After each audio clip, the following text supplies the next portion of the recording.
Hi everyone, I hope you're well. Happy New Year's Eve. And if everything goes to plan, then I'll get this edited and uploaded in the same day, although it's nearly lunchtime. So I don't know if that's likely to happen, but we'll give it a go. I'm not sure if a certain someone is feeling okay because his daddy went out shopping this morning and he didn't want to go with him, which is very unusual. He's now taken the dog out for a walk and he's shown absolutely no sign of being interested at all. And I'm not feeling 100% either. I think we're both just extremely tired because basically he stayed over with my mum on Friday night and apparently slept really well. And then we picked him up yesterday and last night, yeah, he didn't do so great. So lucky me. I think we're both feeling pretty tired today. I know I am anyway. So anyway, today's video is my best and worst of beauty for December. I'm also going to have coming up probably the very beginning of January sometime my best of 2017. I've been going through all of my previous videos for best and worst of beauty and just trying to figure out which have been the best of the best really. So I'm really excited to film that one for you, but that will be later on in the week and actually in 2018, which is just a really strange thought. So anyway, let's crack on with best and worst of beauty for December and what things I have got to show you. I think it's been another one of those months this month where actually I have no bad products, which is fantastic. These are all things that I'm really enjoying using. I don't have a huge amount of stuff to go through. I think it's because of opening the beauty advent calendars each day has meant that I have had an influx of new stuff to try, but not long enough to try it for me to really formulate a proper opinion to be able to sit down and talk to you guys about it. So expect probably January and February's best and worst of beauty to be quite busy because I'm planning on trying all of this stuff just so I can let you guys know what I think of it. The first thing I've got is a bit of a random one, but I thought I would share it anyway. I picked this up from Amazon.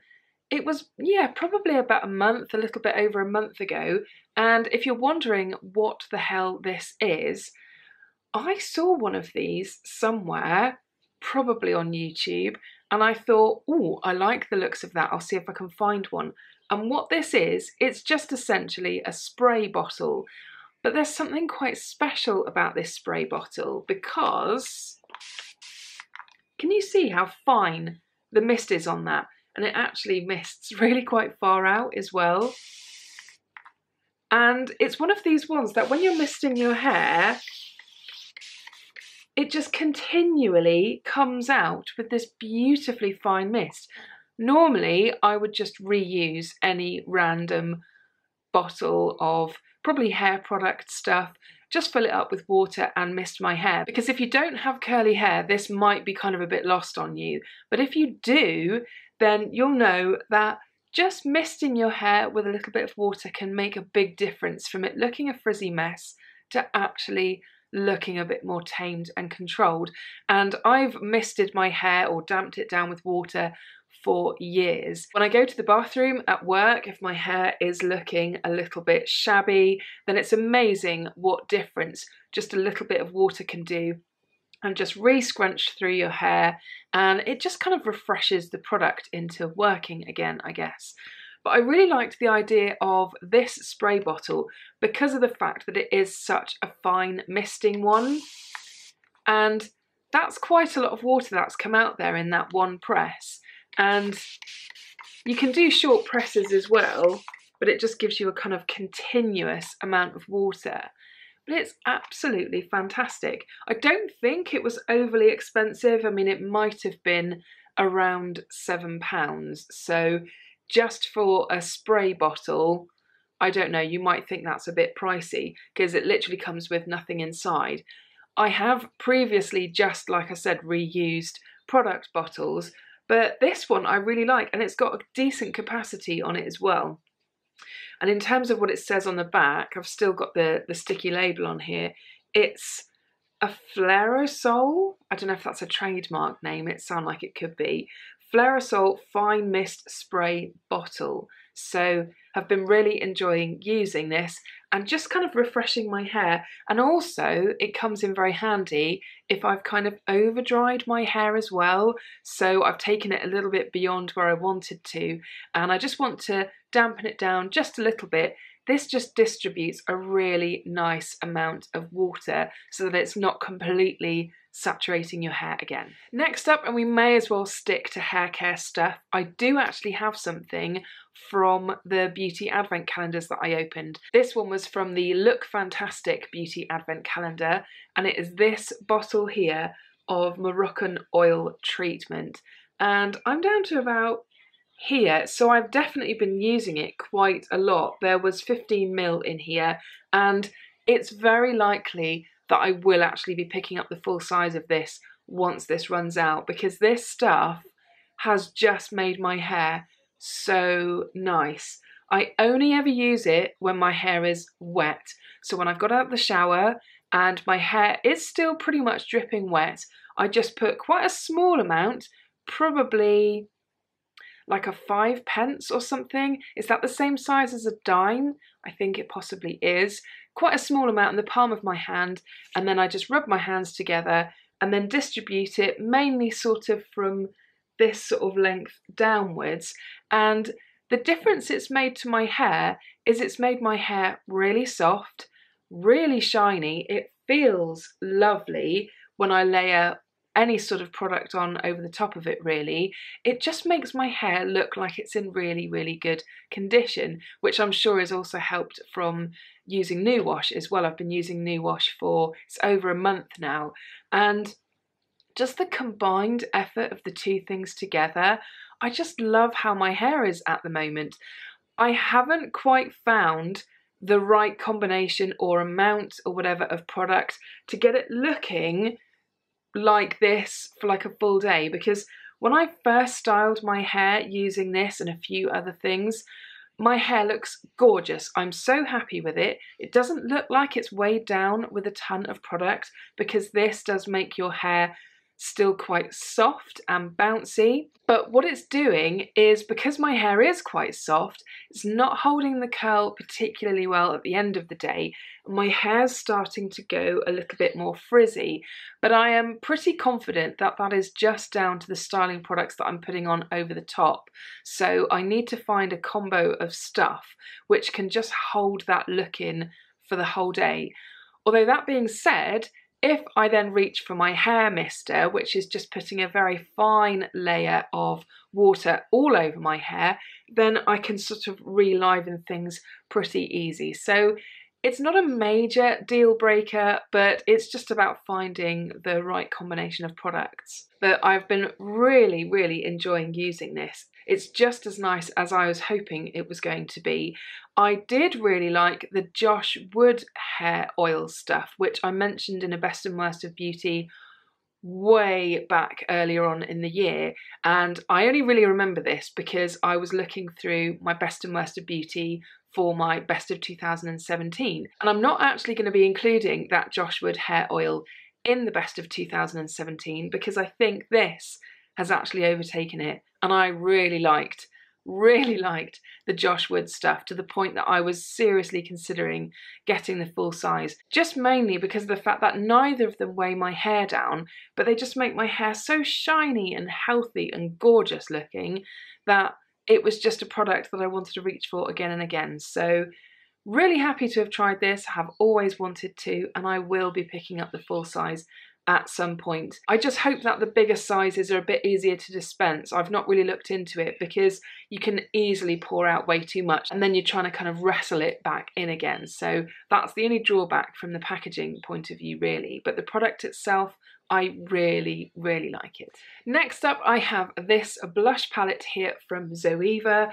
I've wanted this blush palette for quite a long time, and you guys probably know that I do enjoy a blush, particularly a pink one, and this is the Pink Spectrum blush palette. So there's no mirror inside, but it is sort of highly reflective packaging. But can we just take a minute to appreciate these most beautiful shades of pink. I am a big fan of pink. Used responsibly, not too heavy-handed like we're kind of trying to channel the 80s or something. Although I know those kind of trends are coming back in weirdly, but it's not really for me. But these colours are so pretty. You've got quite a striking pink here, which I do use, and with a light hand, it gives the most beautiful pop of colour, which looks very fresh because of how cool toned it is. Then you've got this really nice kind of more dusky rose colour, which I really like. I reach for that shade quite a lot. Then instead of this kind of purpley dusky rose, there's more of a classic dusky rose here, which has got that bit more sort of reddy pink to it. Absolutely gorgeous. And then this one here, it's probably not going to show up, but it does have an element of shimmer to it. So if you feel like having something a little bit more exciting on the cheeks, then you've also got that shade too. But I love all of them. I wear all of them. I would say out of all of the ones that are here, it's probably these two that are my favourites that I wear most. Generally speaking, it's when I'm wearing more of a grey toned eyeshadow look. Today I've got quite a warm toned eye look on, so I'm not actually wearing this blush palette today. I've got Tarte's True Love on because I love that shade as well, but that's obviously much more reddy. It's more of a watermelon, which works quite well with a warmer eye look, whereas these kind of shades I find work really well with a much cooler eye look. Although perhaps this one you can kind of get away with on both warm and cool. So I love it. I am finally trying more Zoeva makeup. It took a while. I'm a big fan of their brushes. I'm a big fan of their eyebrow stuff. And then I picked this up. It might have been on Black Friday because Zoeva is not a brand that gets reduced, generally speaking, ever. I was really surprised. I think it was 20% off, which is such a rare thing, unless they've changed their policy on reducing stuff. So I picked this up, and I also picked up the Cocoa Blend palette, which is actually what I've used today on my eyes. But yeah, absolutely love this. I think the formula is really nice. It lasts really well. There are 4 really decently sized blushes there in what is actually really nice packaging as well. It doesn't take up too much room, although it does get a little bit grubby, which is unfortunate, but I think I can get past that. But the actual product itself, I really like. Good sizes, and it's a good price as well. So I am definitely going to be getting more Zoeva makeup, I think, in 2018, because I really like everything that I've tried so far. Next up, and this may be no surprise to you whatsoever because I've mentioned this a few times recently, and I've probably actually included this in a best and worst of beauty previously. Might not have been this year, it could have been last year, because I've nearly been doing YouTube for 2 years. Can you believe it? My anniversary is in March. But I do have my current beauty blender, and oh, how I love it. I knew that I really liked my beauty blender the first time around that I used it, but I wanted to try a few other sponges just to make a bit of a comparison, just to see if everyone was right that was saying that, you know, oh, it's okay, but some of the cheaper ones are just as good.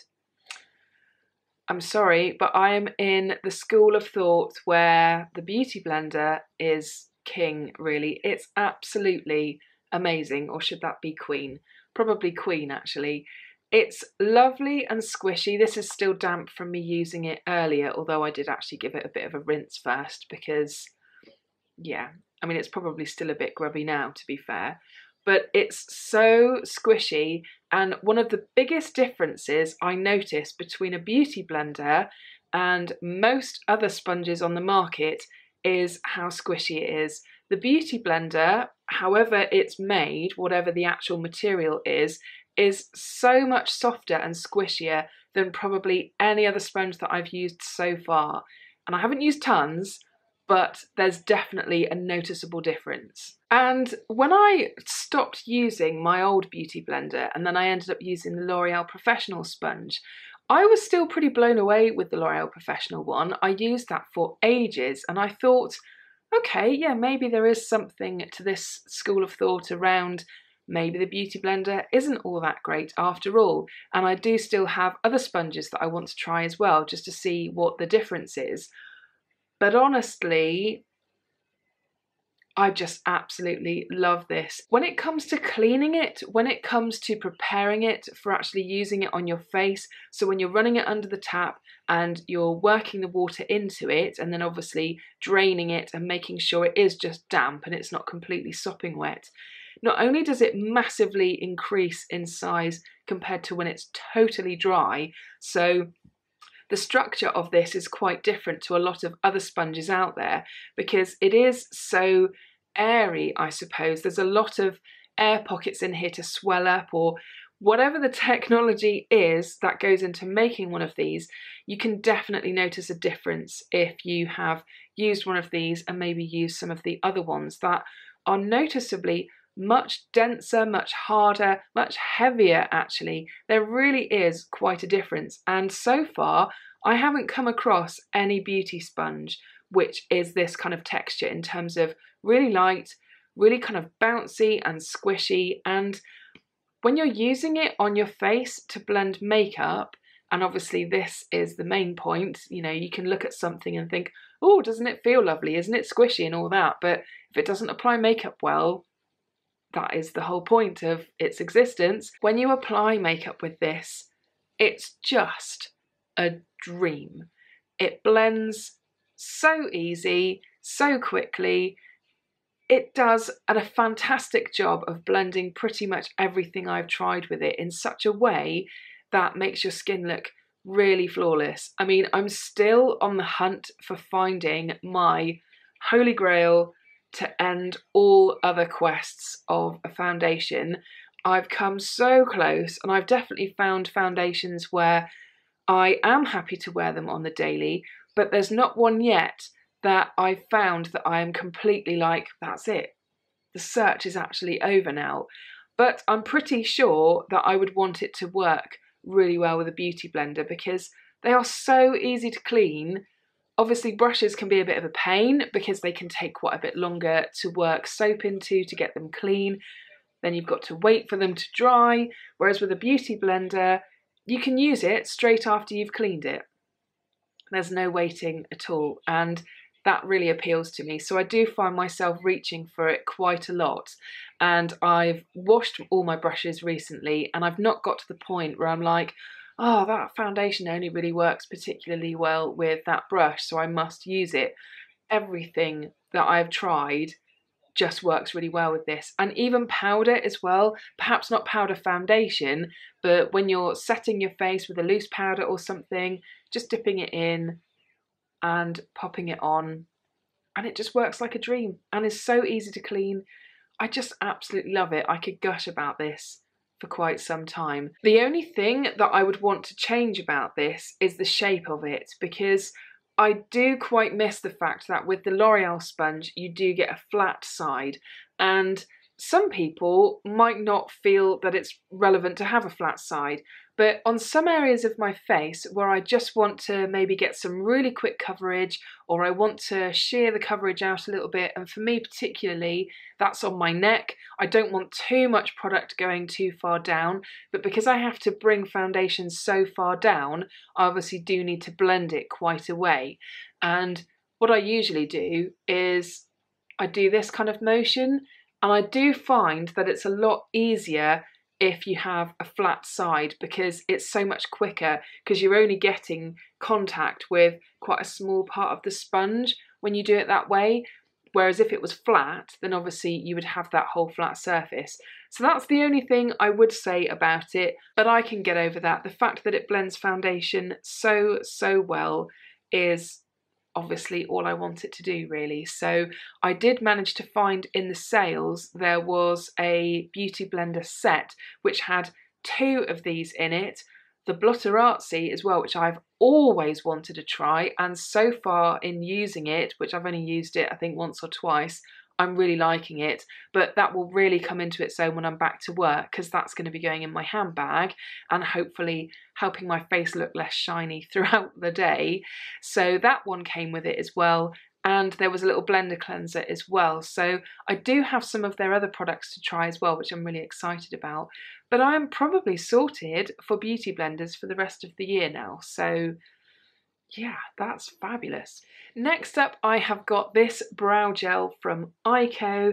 This is actually a travel size one, and I think they only do one brow gel. It comes in a universal shade, which always makes me a little bit like, how truly universal is it? But I've always wanted to try this, and I picked this up now.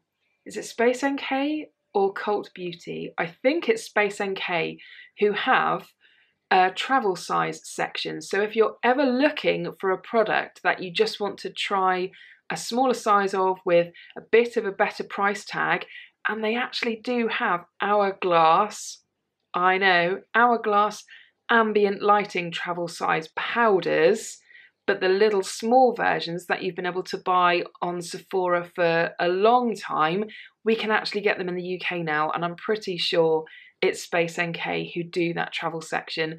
I'm imagining that they're probably going to be sold out most of the time. I don't have a need to buy them anymore because I have an hourglass palette, but if you've always wanted to try one of their ambient lighting powders and have been a bit like, but the price tag though, have a look at Space NK, and I will correct myself if I'm wrong, but I'm 99% sure it is Space NK who do the travel size section.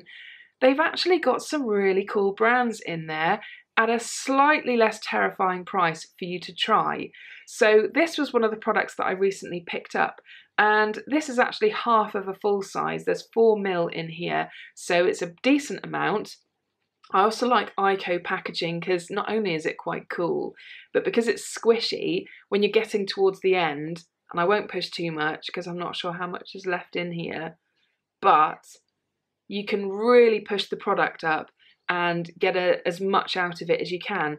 And I guess you could probably cut the top off when you're really down to it if you really like it.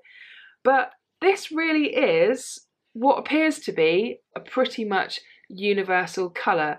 And I have had this for a little while. I have been using it for quite a while because I really wanted to make my mind up. Now, do you remember I had a bit of an issue with the Hourglass Arch Brow Pencil that I picked up? Love the product. The colour isn't quite right, but I can get away with it, so I can live with it. This product helps me get away with it because it does slightly deepen what's going on, and I use this daily. I really, really like it. I also like the Zoeva Graphic Brow Fix as well, which I'm pretty sure I need to put in my empties because I think that one's dead now. It's lasted a really long time. But with that one, when you go wrong, it drops quite a lot of product in the wrong place, and then it can be very difficult to correct things. Whereas with this, it's not massively pigmented, but it is enough for it to make it worthwhile actually using, because it's separating all your brow hairs and making everything look quite natural and realistic.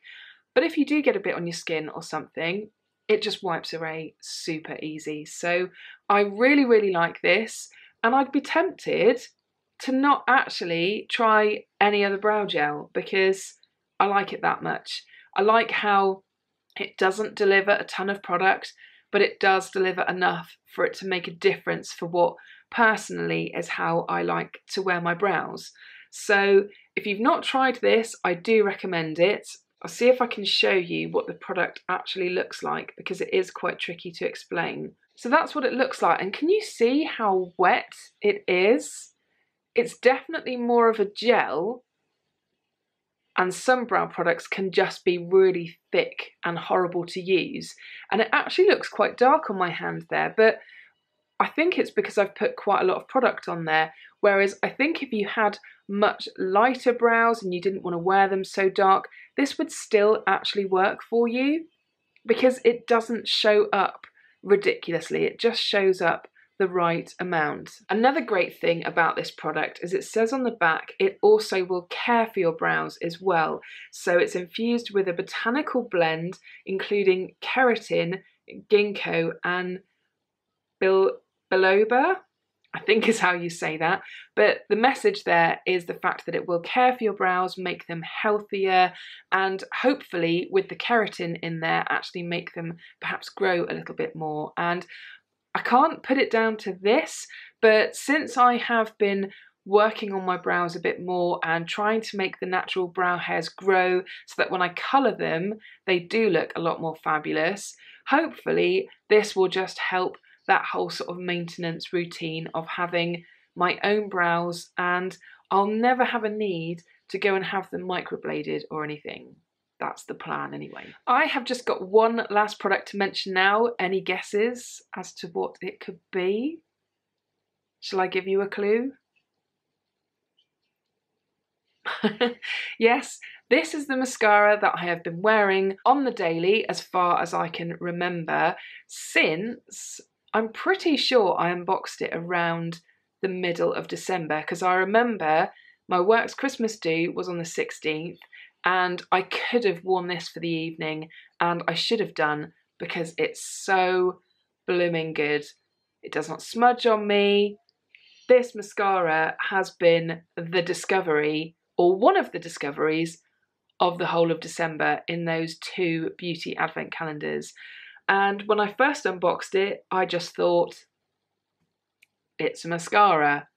Woo. It's another one that will just smudge on me, look rubbish. I don't have a lot going on in the lash department anyway, so my expectations were really low. And I don't think the reason why I'm super excited about this is because of the fact that my expectations were really low, and when it turned out to be not a load of rubbish, I was like, oh my god.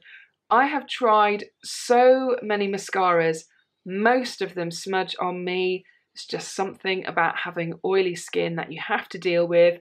I don't know what Diego Della Palma did when it came to this mascara, but they did it right and they made me very happy. This mascara is fabulous. It's the, I'm still not 100% sure how to pronounce this, but we'll go with Ciglione Lash Booster Mascara, and this was unboxed from my M&S Beauty Advent Calendar and I love it. I've talked about it a lot. I'm wearing it today. I am wearing it most days. Pretty much any video from the middle of December until today and into the future, I'll be wearing this mascara, because why would I want to wear anything else? Although I do have lots of other mascaras to test, so I'm probably going to have to stop at some point. But I love the brush, the fact that it's shaped that way, it's a nice length.